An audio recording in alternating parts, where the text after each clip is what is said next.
Man's laughing at me.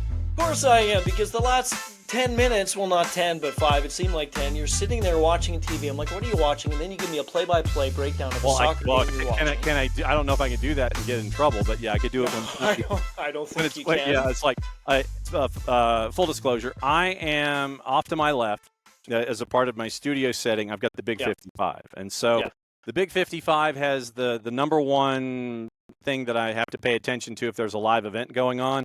Mm-hmm. And right now, as we're talking, it's the U17 tournament in Qatar, and it's the first round of the knockouts with the U.S. and Morocco. And literally just before we started taping, it was a takedown inside the box, and so now the U.S. has the opportunity to expand their lead against Morocco. What did you say when that happened? You said PK something? Uh-huh. Yeah, I did. Hold on.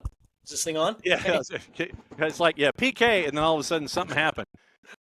Oh, and he missed it completely. Wow. Oh, come on. Wow. He missed it, what, like over bar? No, just it was to the near post, and it was wide of the near post. He had a lot of MPH behind it, but it was just wide of the target completely. Nothing. And he was trying to go placement, and it was just outside the far post. So it's 1-0 with about 30 to go. And so I know that you had a rundown. What do you want to talk about? Let's throw that. Well, because we can't really do live play-by-play of this. No, so we got to talk about something. No, we can't. So it's a good segue into because you just said a lot of MPH behind it, right? Yeah, it was. It missed. So the good segue into the first thing we're going to talk about is baseball pitchers. Yeah. And the whole gambling thing that's been going on. So these two guys, Emmanuel Clase and Luis Ortiz. Stupid. For the Guardians, they were indicted this week for allegedly throwing certain pitches for balls to benefit sports bettors. So these two, and I'm sure there's a lot more of this stuff that goes on, and you and I talked about this recently when it came to the NBA and all that stuff that was happening with Chauncey Billups, etc.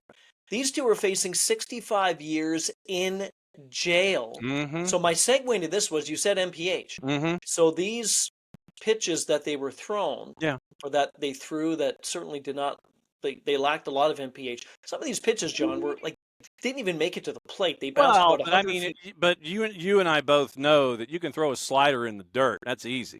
Yeah. But in the dirt, 5-10 feet in front of you with a full rotation down. If it's something that's 10 feet short, at 60.6, that's a bad look. If it's if it's a 58 footer, you got to do it a little better than that. It's got to be a 58 footer that just misses. It can't be something that literally is like drooling and dribbling its way to the plate.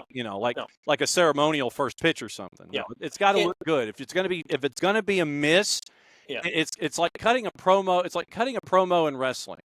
Those that are cutting really good promos, there's some truth in it. Mm-hmm. Even if it's a work, there are elements of a shoot in there at the same time. If you're going to make it look good, that's the key. You got to make it look good. 58 footer with a little bit of drop, short hop to the plate. Not one of those that's like who was it, like Carl Lewis or Diddy or whoever it was. It just went wee. And also what 50 Cent was was a crazy. So it's Remember 50. That one? It was 50, not Diddy. 50, not 50. I'm sorry, man. I'm not with it. You're with it. I'm not down with this at all. But I got the wrong rapper. It was 50, not Diddy. Okay. So before we put a wrap on this, though, so this, everything about this is crazy, and I didn't know this. I know you can bet on everything. You can bet on anything and everything anytime you want. I totally understand that. We talked recently about the whole betting when you're 35, 40,000 feet up on the airline. You hope the Wi-Fi connection doesn't go crazy by the time you hit the ground. Or like the Turkish soccer situation, right, where the one ref had over 12,200 bets himself. Yeah, I know. How do you do that? I know. And the red flags, so this basically, what I was reading, what started around 2023. So they were looking at these two. Mm-hmm. Starting the scheme, according to prosecutors, started in May 2023. So it involved Clase first, and then later on included Ortiz. Yeah. And they, of course, think that there's a mafia angle in play with this. And what I was getting at was that I know you can bet on everything and anything. Sure. But the first pitch of an inning or the first pitch of a game, that is where these started to get kind of wonky. And they were investigating these players for whatever. And crazier thing about all this is that Clase, who I think the total amount of money that he was earning or is getting in his career or Not, has yeah. is close to $38 million. Mm-hmm. He only got 12 grand, John, Yeah. from doing this. Well, but that's it's the vig. Allegedly. It's the vig of doing the act, and we got Yeah. it. We in the discussion that we had involving when we talked about this before. It's the vig of competition. It's that Yeah. the Jones that you get from winning something because you're so used to performing, you're used to having your performance with a positive result that that your ego can continue to build upon and build upon and build upon. From there, it literally is. It's like, okay, so if I'm not doing anything, where else can I get my vig? Where else can I get my excitement? Where else can I get my conquer? The conquering and that feeling all over again. I'm gonna bet on myself. It just so happens that what I can do, since I can control my own athleticism, I can sit there. But to only have that kind of an advantage, I was sitting there thinking, it's like, who are you, Pete Rose? Yeah, I thought about that too. I thought about that Because right Pete away with Pete Rose. Rose, for everything that he bet on, and I was that guy when the Dowd report came on to save it to a floppy disk. I'm serious. I actually I downloaded a copy of the Dowd report and saved it to a floppy, where Pete Rose was not a very good bettor. No. And so I don't know if that 12 grand is just the pluses and the minuses, where Clase just isn't really good when it comes to controlling him being bad, or if that was just, we'll float you a little bit for everything that's a success. I don't know if he was undefeated and only got 12 grand out of the deal allegedly, or if it was trying to be bad and not being good at being bad to help out the bettors. So that would be my big question here. Yeah, and the numbers supposedly with the indictment is that in total the charges, Clase caused his co-conspirator bettors to win at least 400 grand. Okay. In the fraudulent bets. How stupid do you have to be, though, John? Pitch tracking happens every day during every game and every night during every night. Every single pitch is documented. Yeah. And I actually looked, too, back in 23. This guy was throwing 101 right down the middle. He was throwing 99 painting the corners. His slider, not low 90s, high 80s. And then all of a sudden, on these certain pitches, you completely throw in the tank? Come on, man. Oops. Yeah. I didn't mean to take 7 miles an hour off of my best pitch and throw it 10 feet in front of the plate. I'm sorry. I short-armed it. That's my bad. Come on. I want your thoughts on this. Major League Baseball is having a golf tournament. I know you're so interested in the whole Sabalenka Kyrgios thing. Yes. So I thought maybe you'd have some interest in this. Let me just break it down for you. So more than 70 players the in answer baseball. is no, but go ahead. Just give me a sec.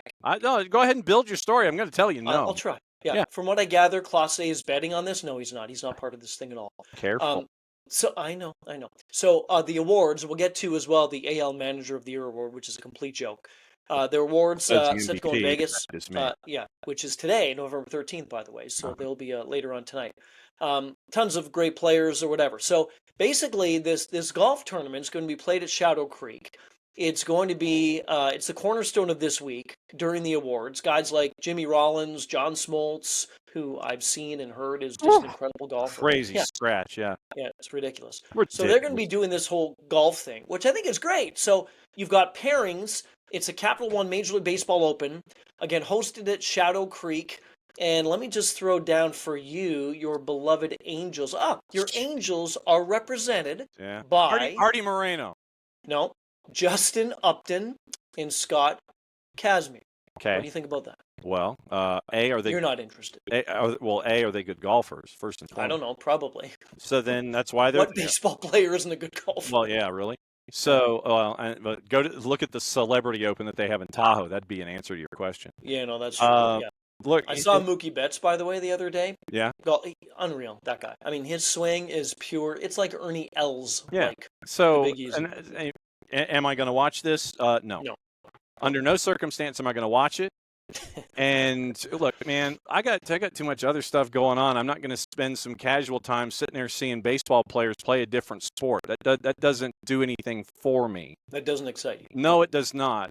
Frankly, I'm more concerned about the the Tyler Skaggs trial than I am about watching Right. baseball players playing golf. Yes. So Are you? no, I'm not watching the blanking baseball players playing golf tournament. Yeah. No, I know. Okay, so what are your thoughts on this then? Sure. So, Giants quarterback 3, not the starter, not the backup. The answer is no, but yeah, sure. Okay. Russell Wilson has joined Cameo. So for those that don't know, you can join this Cameo and you can make cameo Is he appearances. paying people to have him do cameos? Is he paying people to take his cameos? Is that what's going on? A personalized video starts at $333 US. Yeah, not happening. So his video is, hey, Russell Wilson here. I'm on Cameo. If you want to listen to me, if you want to have inspirational videos about faith, about life, about sports, about anything you guys need, you just hook me up. I'm here for it. And he doesn't say anything about it cost you $333. This is somebody, John, who has made $315 million in his career, and yet he thinks it is fine for the really hardworking people who do not make $315 million to give him $333 at least for a cameo to say, hey, you want to know about this and what I went through in life? Here's half an hour. Give me your money and I'll show you something. Well, it's not even that. Full disclosure. Yeah. The boss had a 0 birthday this year. Okay. And happy belated. Yes. And so she turned 30. And oh, hold on a second. So a few weeks back, you and I talked about something, and you said, I don't know, 180 years ago, you were around for something. I said, you look really good. So whatever you guys are taking, that's incredible. Look at her. I mean, honestly, come on. Pull the lower third. Because this is the boss right here, man. Yeah. I mean, that's she the is, boss. Patty. So there's the boss. So she had a 0 birthday. She turned 30 this year. Okay. And I was trying to figure out, what do I do? Because 0 birthdays, when it comes how important they are. I do. For those that are incredibly close to us on a daily basis. I do. And I was trying to figure out, okay, what do I do that's different? And what do I do that would be kind of cool? And so what I did, I got her a couple of things. We had a big party and we had a bunch of friends come by, neutral location, had a lot of had a lot of food and all that kind of stuff. And it was great for her friends to come from all over the place and come and see her on her 30th birthday. And so what I ended up doing was, she performs a show, a one-woman show either here in the Atlanta area at times for theaters that request it, or back home in Alabama for when they request it for fundraisers. And I was trying to find that particular artist's first ever album. And this is something that dates back to 1957. Okay. So there are stores that do those kinds of things, and I found in pristine condition the first album, a copy of the first album that artist has ever done. And so we have it now framed, and we're not playing it or anything, but that was one thing that I did. The other thing that I did was I went down the cameo route. Okay. And I got 3 separate cameos for her that were attached to her school.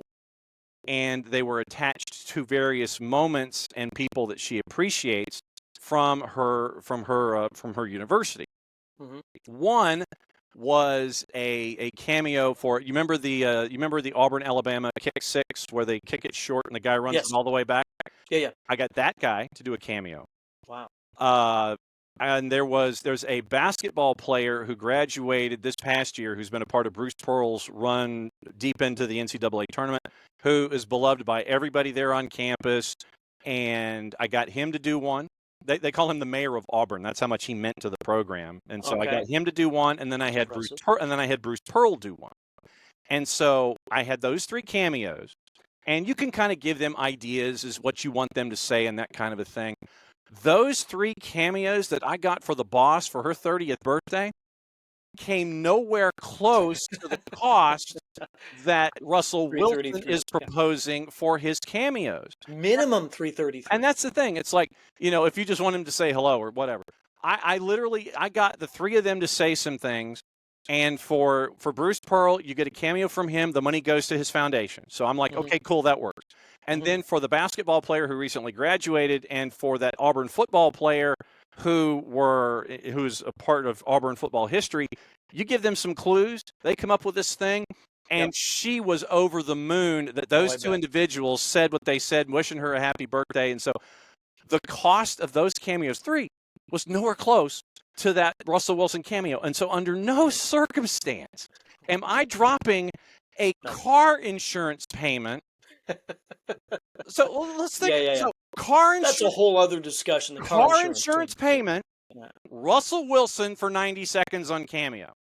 Either you have some incredibly disposable income that you're just kind of like, F it, I'm going to have Russell Wilson talk about how he throws it into the dirt 4 feet in front of him when he's pressured these days as a New York Giants quarterback. It's because he may be gambling. I don't know. Well, I'm just saying. Is he talking to Clase over in Cleveland, allegedly? Who knows?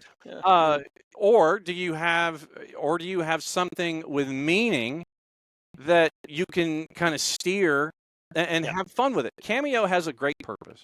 Sure, and I mean, if you hit it right, it's $100, and I mean, it just hits at 100%. And everyone at the party, because I literally come walking into the room with a laptop, and I've saved the video files, and I'm playing them to the entire room. The folks from Auburn saw who those 3 individuals were, and they lost their minds that they were saying hello to the boss on her 30th birthday. She looks great. Cameo has its effect and has its bonus and has its pluses. Russell Wilson for 3 spins is not one of them. Maybe the boss can make a cameo. I'm not watching Russell Wilson on Cameo either. Maybe the boss can make a cameo on this program. Well, I mean, yeah, when she's not working, we'll let her know. I know. Well, we'll do it when she's home. What we need to do is a Sadie Hawkins Day. That's what we need. Yeah, we do. Let's stick with baseball, and then I want to get into Travis Kelce, and also want to look at the whole NHL thing, and just kind of this is a young boys, young man's, whatever game right now. So the AL Manager of the Year award was announced. I'm not going to go through the MVP. I think that was a joke too with the MVP. I think Cal Raleigh needed it, but Aaron Judge got it. Shohei got it. Both, brother. I thought it should have been Cal Raleigh, and biggest reason was, and we talked about this going in about how many games he had played. Anyway, can't change that, and you can't change this. Stephen Voigt wins it for the Guardians, so good on him. Good on you. Second straight consecutive win for this award. And yes, you came back from 15 and a half games in the Central. You finished with 88 wins. Your team, not you, your team got you to a record of 20-7 in the final 27 games to help you into the postseason. John Schneider of the Blue Jays came second in voting. He had 10 first-place votes. Voigt had 17 first-place votes. I'm not saying this because I am in Toronto. Nothing to do with that at all. Yeah. You have 94 wins. Last time I checked, that's more than 88. Yes. You also came from last in your division to win first in that division. Last time I checked, that was better than Cleveland. That's good, yeah. You also not only did that, but, and I know votes are everything's, the postseason and things is not as heavily weighted as I think it should be when it comes to awards. I understand that. You need to postpone your submission. Right. And the Jays were 2 outs away from winning the World Series. I'm sorry. I think that this was a complete miscue by every single one who voted for the Manager of the Year in the American League. I don't get it, and I do believe there could be some sort of whatever it is because it's the lone Canadian team in all of baseball. I'm just saying. I'm just throwing it out there. I just do feel that this is also something that does happen in sports still, and especially in baseball, but John Schneider got robbed. I'm fairly certain that there are a couple of different biases. You have the Mason-Dixon line bias. You have the Mississippi River bias. You have NAFTA bias. Yes. That's probably the best way I can describe it quickly. Yep. Is that folks, when you're voting for things like with the Heisman Trophy, let's put it that way. But I'm stipulating that I agree with you that John Schneider got robbed. I'm with you there, and the fact that Cal Raleigh didn't get MVP is just a joke and a half. Yeah. So there are regional cutoffs when it comes to biases and things like that.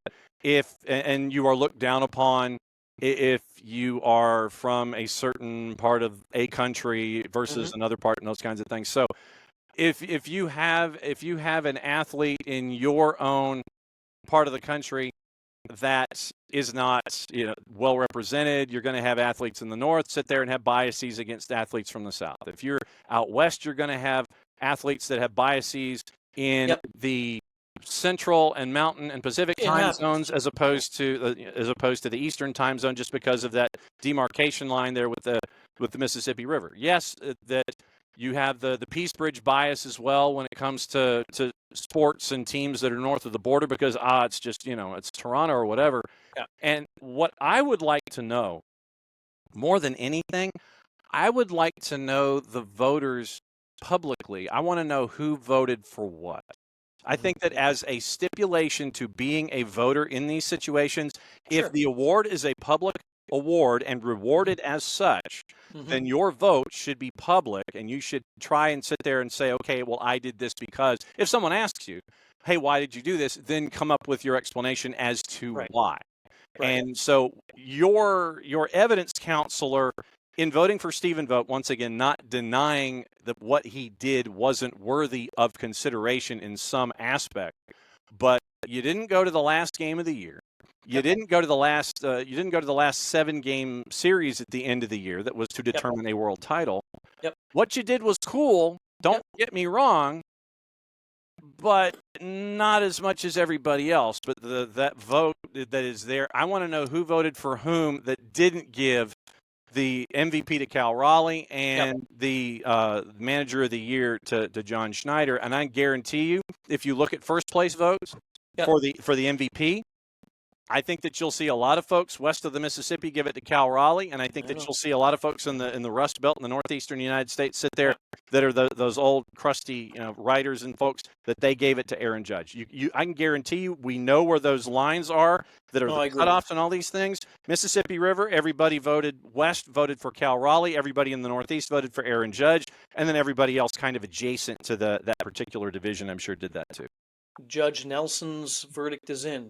There you go. Yeah, he agrees with Ryan Payton on this one. Yeah, every article I read too about the manager of the year, they cited the last month of the season and what the Guardians did. So? Last time I checked, baseball is a 162-game marathon. You're banking it on what? The final month. 20% of the season is what you're giving the vote to Stephen Vogt on. And with all due respect to him, what did he do to get them to go 20-7? He wasn't playing. Did he have to make all these crazy moves? No. The team got hot. That's what happens. But you didn't do it over the course of a full season and then into 2 outs away from Game 7 from a championship against your rival. But I also want to know what the deadline is, and I would also. No, I know. And I would also say that the deadline for most of these awards has to be when the season is over, and send it in. Here's your email. Send it back to us within the next day or two. We'll come up with the same thing. Season's been over for how long, Pates? What, about a week? Yeah. Like a week. So, look, season's over. Series is over. Yep. Last games of the year are done. Send out your email to the 2BWAA. All right, I need it by X time Sunday. If it's not here, it doesn't count. Give me your vote first thing Monday morning. We come out with the award today. You're done. I agree. It ain't hard. No, it's not. 2 more quick NHL talk, and then we'll get into Travis Kelce. Speaking of money, he's not making Taylor Swift pay money for a cameo of him when he sees her, but I think he gets it for free. He spent a lot of money on her. I'll tell you in a second. So the NHL right now, as you know, John, it's the best it's ever been. And it's the CHL. It's the Connor Hockey League. Right, exactly. So I said this the other day, and I tweeted it out that now you have 2 players in the game that you can refer to just with their first name being Connor. Every time you talked about McDavid, it's Connor, but now you got Bedard. My point here is this, is that we are being witness to, number one, the present of the game and the future of the game. And yes, the future still remains guys like Connor McDavid, Jack Eichel, other ones, insert 3, 4, 5, 6, whoever you want. Yeah. Also, the elder statesmen of the game are playing extraordinarily well. Crosby off to a great start. Malkin is. Corey Perry. Ovechkin still lighting the lamp as well. But right now, you have these 18, 19, 20-year-olds, Matthew Schaefer, Leo Carlson, Connor Bedard, Macklin Celebrini, doing what they are doing at the age that they're doing it at. And Anaheim's playing well. San Jose is playing well. Chicago's playing better. The Islanders are playing fine. But these 4 kids, John, again, they're late teens, early 20, like 20 years and some odd how many days. Kind of like Patty, 20 years and plus whatever. These kids are changing the way the game is right now to, again, looking down the road. We're in great shape for the next, 15, 20 years. And then you have a whole new crop of youngsters coming in whenever that is the case. But the NHL, I've never seen it in better shape. Well, but I think that what you have in the National Hockey League is one of those leagues where if you don't hit the curve when these young athletes are available to you and you stay veteran too long, you miss out. You miss out, you get caught behind, and then it takes you that much longer to regroup and catch back up to where you were when it came to your level of success. I mean, you look at the standings as you and I are talking right now. Anaheim, they're third in the Western Conference right now. And so when you have someone like John, that is ridiculous. Ridiculous. 11-5-1 after your first 17, and you have one of the younger dudes that's attached to this. That's a part of this discussion. Yes, I know that a lot of time you sit there and you're looking at it and going, okay, yeah, it's a bunch of young guys, give them time.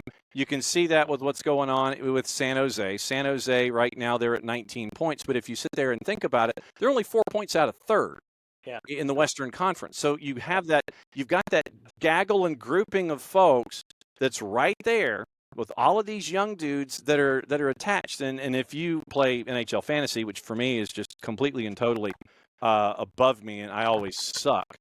But if you dive in on those younger guys, you're the one that's making those early roads when it comes to doing well in fantasy. But in reality, you've got those young guys working out really well now. One of them's in third, and one of them is on a team that traditionally has really had problems getting into the postseason. 4 points out of third right now in the Western Conference. Yeah, no, I love it. I love it. And it's great to see, too, some of these young teams who are moving in the right direction with these star talents. And then Corey Perry's an LA King. Yeah, he's 73, and he's still doing what he's doing? Yes, actually, he is 73 years he's old. 73, yeah. He's the longest serving player in the history of the NHL. Correct. Last one here. We've talked about money quite a bit during this program. So if you have the money and you feel like paying it or spending it on whatever, then you can do as you will. It's your money. You can do whatever you want. Travis Kelce, John, reportedly spent about $1.2 million on private jets to see his fiance. I needs a private jet. Taylor Swift while she was on tour. So there was a charter that he grabbed from LA to Australia, and he spent over $340,000. And then he decided, well, I'm going to do another charter from Cleveland to Singapore, which is an interesting route. Yeah, that's not like not like direct. No, it's not. Yeah. He spent $570,000. So $1.2 million on 2 flights to see his beloved Taylor Swift at her concert. Well, when you sign a 9-figure deal for your podcast, right? I mean, look, you're able to do it. Yeah, you need a private jet, and look, we all do what we all do to be close to those that we love. And we do those kinds of things, and we'll sleep later, basically. And the fact that, look, if Trav takes a private jet, if he PJs from Ohio to Singapore to go see his girlfriend, who he picked, he got this girlfriend, she was interviewing on a podcast, and then he's asking her out and everything. So it's amazing what podcasts do these days. You can get dates and girlfriends, and then eventually fiancés from podcasts. Look, if you've got it, if you want to, look, we've rented cars to go from point A to point B to catch up with the boss.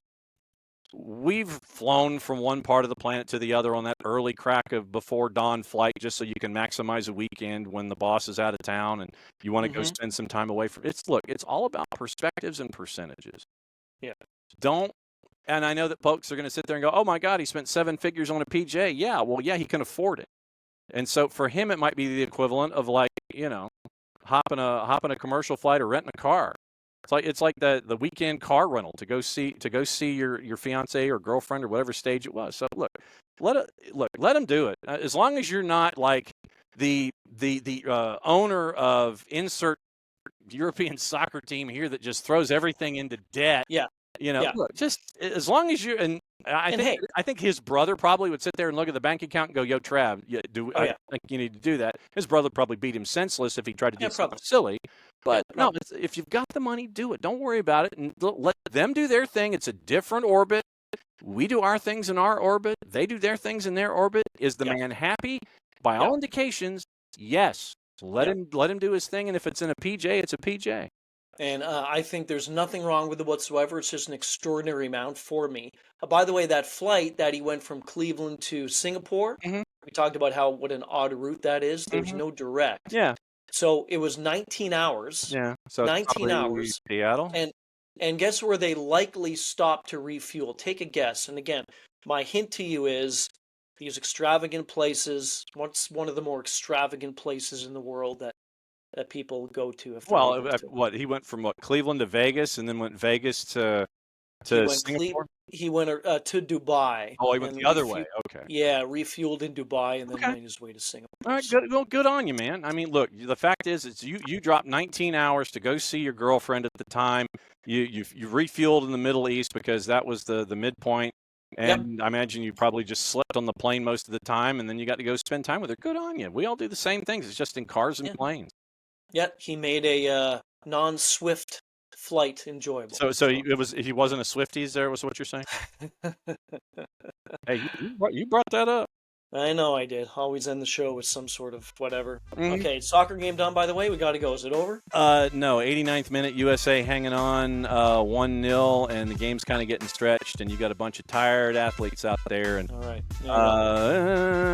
And we're tied at 1. Thanks for bringing that up. Nicely done. I appreciate it. Beautiful. That's great. Thank you, John. Thank you.